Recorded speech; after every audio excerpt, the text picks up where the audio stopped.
Most preppers are stocking the wrong foods, and the proof showed up on empty store shelves in every single major crisis of the last 5 years. Here is what nobody wants to say out loud. The prepping community has a groupthink problem. Everyone watches the same channels, reads the same blogs, and ends up with the same stockpile. Rice, pasta, canned beans, freeze-dried buckets. The list is practically identical from one household to the next. And when supply chains buckle, that uniformity turns into a crisis all its own. Because when 10,000 people in your region all reach for the same items at the same time, those items vanish within hours. We saw it happen, we watched it happen, and most people learned absolutely nothing from it. But a small group of preppers cleaned out their shopping carts and went home satisfied, because they were not shopping where everyone else was shopping.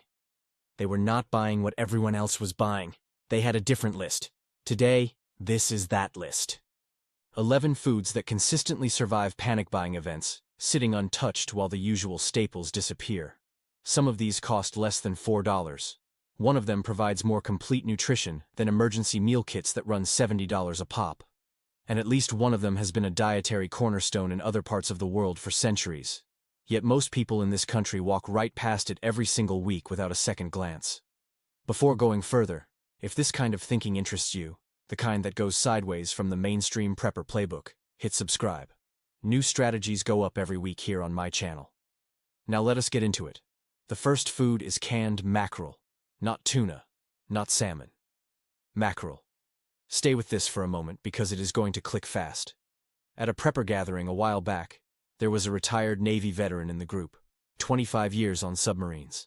He pulled the conversation in an interesting direction when someone brought up protein storage. He said the Navy did not rely on tuna aboard submarines. They preferred mackerel. The reasoning was simple and direct. Mackerel has roughly 3 times the omega-3 content of tuna. It costs significantly less per can, and during any kind of supply disruption, nobody fights over it. The shelves stay stocked because most people have not thought about it. That conversation sent a deep dive into the nutritional data, and it checked out completely. A single can of mackerel delivers around 20 grams of protein, alongside more than 4,000 milligrams of omega-3 fatty acids.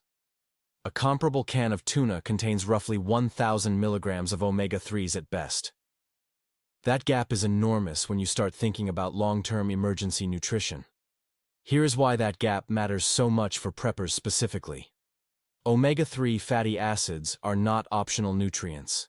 They are critical for brain function, cardiovascular health, and inflammation regulation. Under sustained physical and psychological stress, the body burns through omega-3s faster than under normal conditions. Most standard prepper foods contain essentially 0 omega-3s. Rice has none. Dried beans have none. Freeze-dried meal packets lose whatever minimal omega-3 content they had during the high-heat processing stage. Your body is going to need these fats, and mackerel delivers them in abundance. Meanwhile, when a crisis hits and the tuna aisle looks like a ransacked storage room, the mackerel section is fully stocked. That is the real advantage. Knowing what others overlook means you are not competing with the crowd. The second food is tahini. Yes, ground sesame seed paste. Before dismissing this as a specialty ingredient reserved for Mediterranean cooking, consider the numbers. 2 tablespoons of tahini contain close to 200 calories, drawn almost entirely from healthy fats and protein. In any scenario where food is rationed and calories per unit of volume become the primary metric, tahini performs at an elite level. What makes tahini genuinely remarkable for emergency storage goes beyond calories. It contains all the essential amino acids the human body cannot synthesize on its own, which classifies it as a complete protein. It contains more calcium per serving than milk. And it delivers substantial amounts of magnesium, a mineral that is absolutely critical for energy metabolism and neurological function. Magnesium deficiency is one of the most underappreciated threats in long-duration emergencies. The symptoms arrive quietly. First comes irritability and difficulty sleeping. Then anxiety starts creeping in. Muscle cramps follow. By the time someone realizes what is happening, the deficiency has already been building for weeks. Conventional prepper pantries almost never account for this. Tahini does. The versatility in actual use is equally impressive. Mix it with honey, and you have a high-calorie spread that works on anything. Thin it with water and a squeeze of preserved lemon, and it becomes a satisfying sauce over rice or lentils. Stir a few spoonfuls into soup and the texture becomes rich and filling without adding much volume. Or eat it directly when a quick energy hit is needed. Shelf life is excellent. An unopened jar holds well at room temperature for a minimum of 2 years. Once opened, it will last another full year under refrigeration. In a grid-down situation without refrigeration, the trick is to pour a thin layer of oil over the surface of the paste after every use. That seal prevents oxidation and extends usable life considerably. The third food is dried lentils, bought in bulk from Indian or Middle Eastern grocery stores rather than mainstream supermarkets. The distinction matters more than it might seem.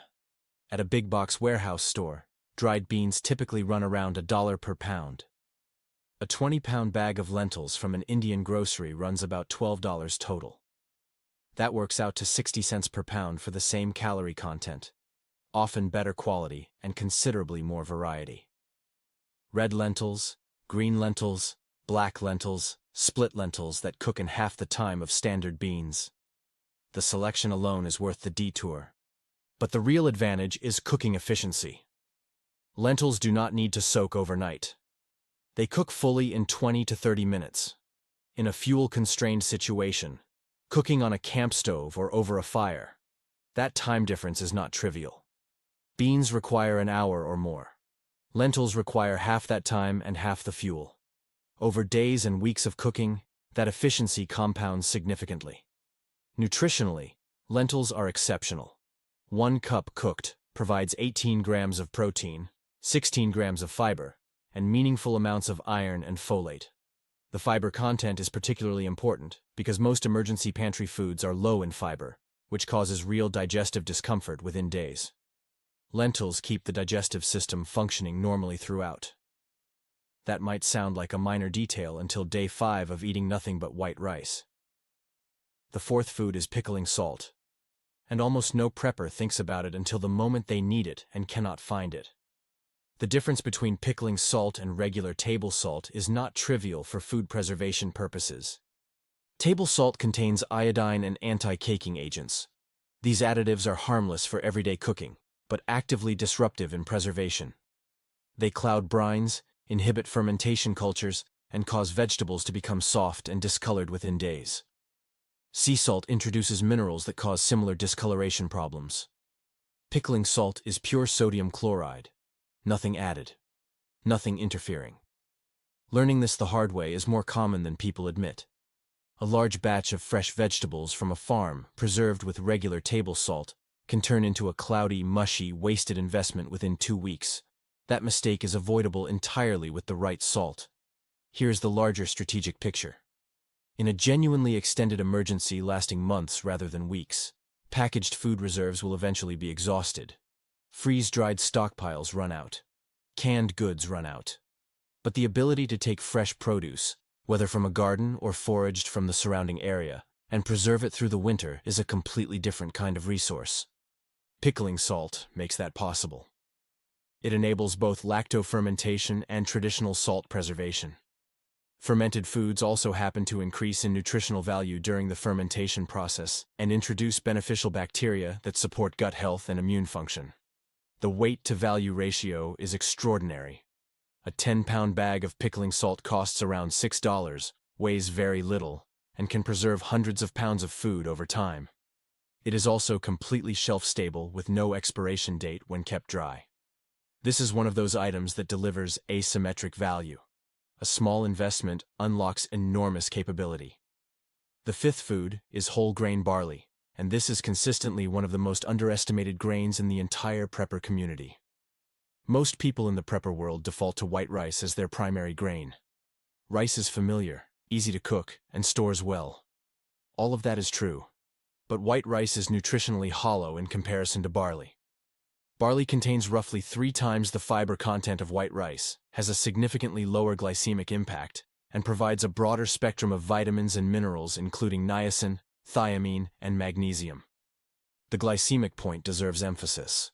High glycemic foods cause blood sugar to spike quickly and then crash. That pattern creates energy instability, increased hunger, and impaired concentration.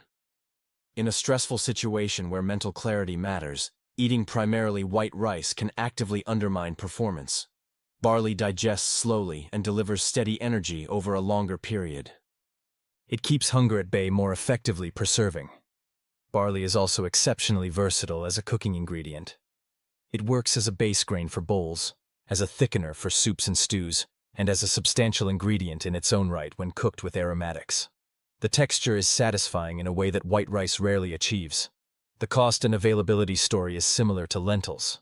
Standard grocery stores carry barley, but often in small packages at moderate prices. Warehouse stores and ethnic grocery stores frequently stock large bags at a fraction of the cost. Properly stored in airtight containers, pearl barley holds for 3 to 5 years without quality degradation. The sixth food is nutritional yeast, and this one genuinely surprises most people when they understand what it provides. Nutritional yeast is a deactivated yeast sold in flake or powder form. It is not baking yeast. It does not leaven bread.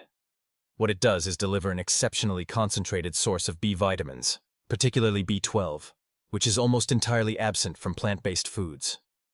In a long emergency where animal protein sources become irregular or unavailable, B12 deficiency becomes a genuine health threat. Symptoms include neurological problems, fatigue, and eventually irreversible nerve damage. 2 tablespoons of nutritional yeast can provide a full day's requirement of B12, along with substantial amounts of B6, folate, and zinc. For a pantry that leans heavily on grains and legumes, this is the missing nutritional puzzle piece. Beyond the nutritional profile, nutritional yeast has a savory, cheese-like flavor that can meaningfully improve the palatability of bland emergency meals. Sprinkled over rice or mixed into a lentil dish, it adds a depth of flavor that makes repetitive eating considerably more tolerable. That matters enormously over the course of days and weeks. Food fatigue is a real phenomenon, and it affects morale and caloric intake. Having a few flavor-enhancing tools in the pantry is not a luxury. It is a psychological resilience strategy. Shelf life is excellent when stored in a sealed container away from moisture. 2 years at room temperature is standard. Nutritional yeast is also lightweight and compact, so a large supply takes up minimal space and costs very little per serving. The 7th food is canned coconut milk, and its value goes well beyond the obvious. From a pure calorie density standpoint, full-fat canned coconut milk is one of the richest foods available in a standard grocery store. A single 14-ounce can delivers around 400 calories, most of them from medium-chain triglycerides, a form of saturated fat that the body metabolizes differently from other fats. Medium-chain triglycerides are absorbed and converted to energy quickly, making them particularly useful under physically demanding conditions. But the real argument for coconut milk in a preparedness context is culinary. One of the most demoralizing aspects of long-duration emergency food scenarios is the monotony. When every meal tastes like boiled grain and water, appetite drops, morale drops, and people start skipping meals even when they should not be. Coconut milk transforms this dynamic completely. Adding coconut milk to a rice and lentil base creates a dish that genuinely tastes satisfying. Combining it with dried mushrooms and barley makes something that feels like a real meal rather than emergency rations. The psychological value of eating food that tastes good under difficult conditions is difficult to overstate. Morale is a survival resource just like calories and water.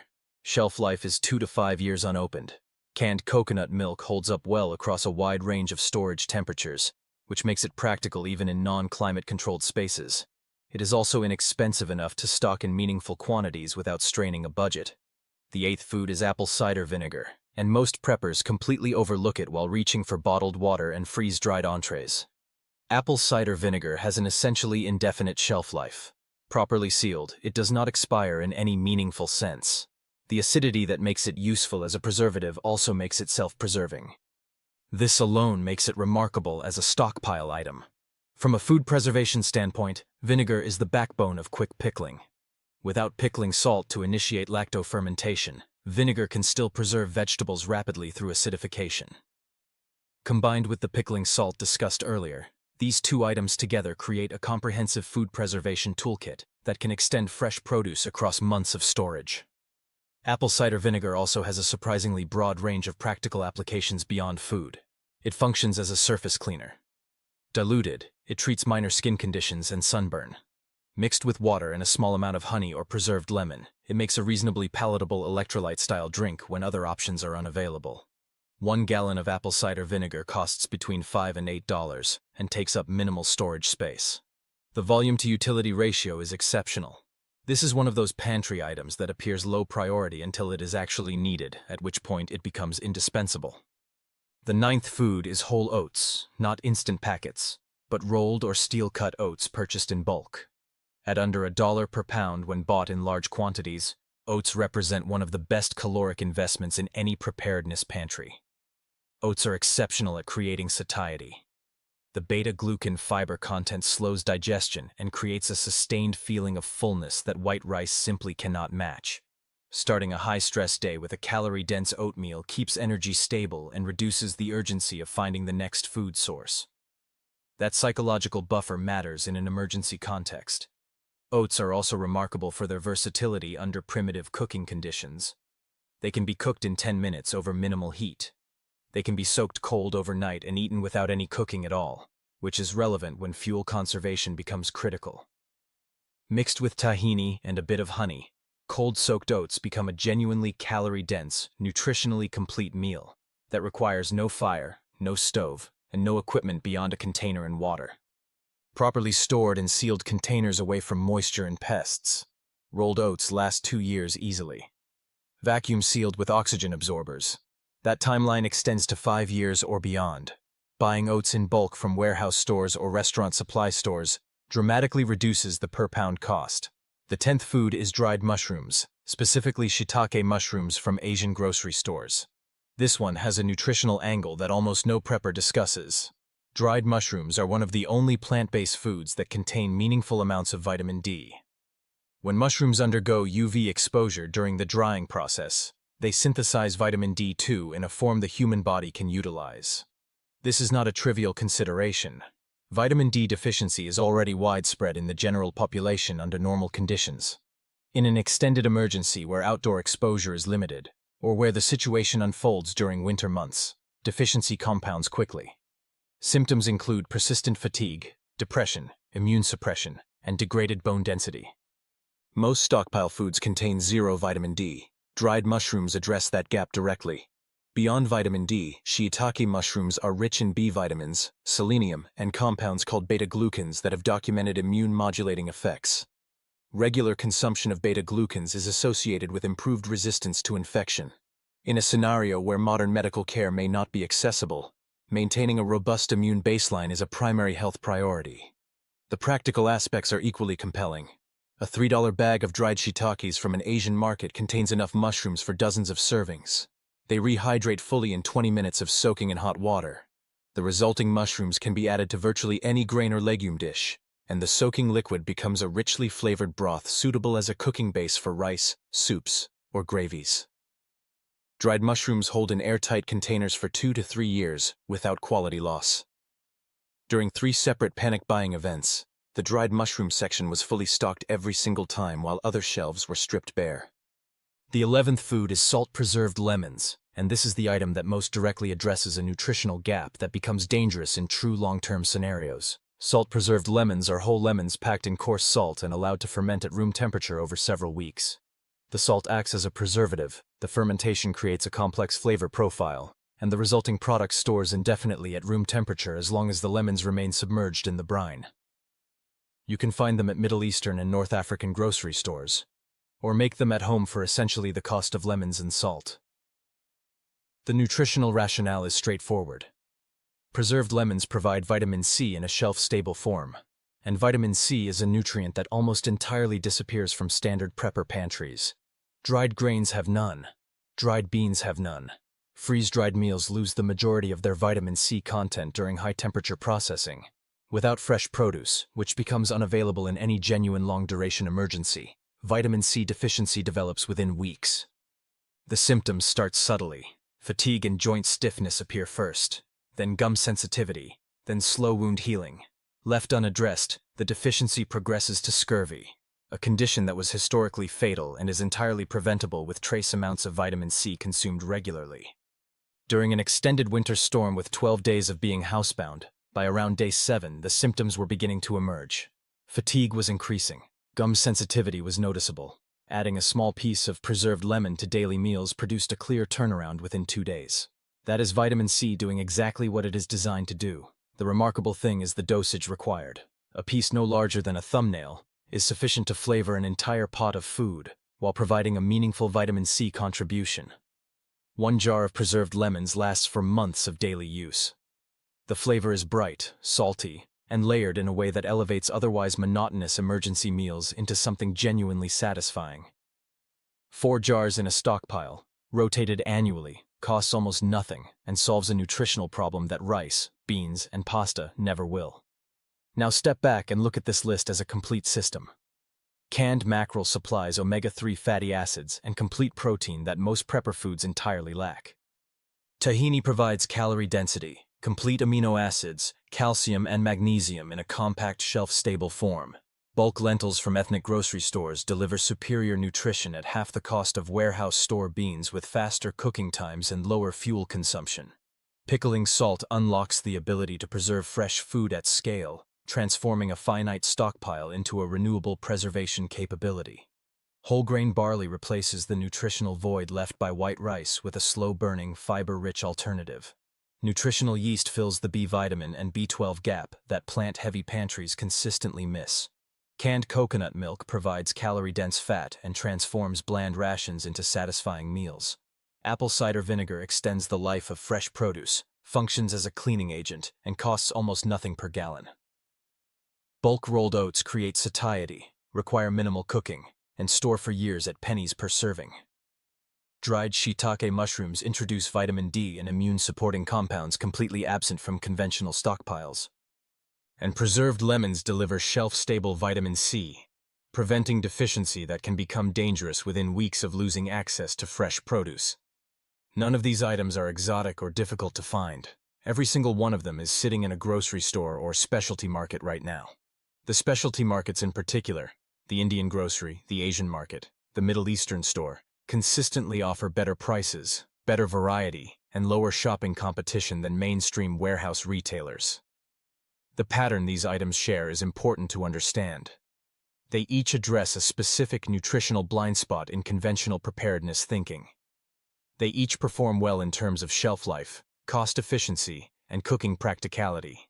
And they each tend to remain available during supply disruptions precisely because the mainstream prepper community has not yet added them to the standard checklist. That last point is the real edge. Information asymmetry in preparedness translates directly into availability during a crisis. When everyone is reaching for the same items, the people who know about different items are the ones who come home with a full cart. The goal here is not just to survive an emergency with adequate calories.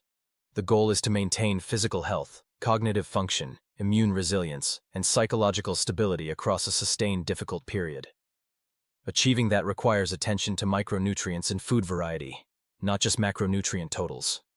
A pantry that covers omega-3s, B vitamins, vitamin D, vitamin A, vitamin C, magnesium, calcium, probiotics, and healthy fats alongside adequate protein, fiber, and calorie density is a pantry built for genuine resilience.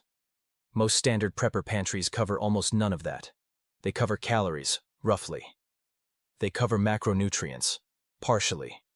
And within weeks of relying on them exclusively, the gaps start showing up as fatigue, immune problems, mood instability, and digestive distress. These are not minor inconveniences. In a high-stress situation, physical degradation accelerates psychological degradation, which accelerates poor decision-making, which compounds every other problem. Prepping is ultimately about decision-making under pressure, and the best decisions come from people who are physically healthy, mentally clear, and not fighting off a magnesium deficiency while trying to figure out their next move. The food you store determines the version of yourself you have access to when things go wrong. These 11 items are not a complete preparedness strategy on their own. They are the pieces that most strategies are missing. Stack them on top of a solid base of water storage, basic first aid, and a reasonable supply of familiar staples, and the overall system becomes substantially more capable and more resilient than the standard prepper checklist allows for. Think about what surprised you most on this list. For most people, it is either the nutritional yeast, because the B12 angle is genuinely unexpected, or the preserved lemons, because the vitamin C argument is straightforward once you hear it, but almost nobody is making it. Drop a comment and let this community know which one landed hardest for you.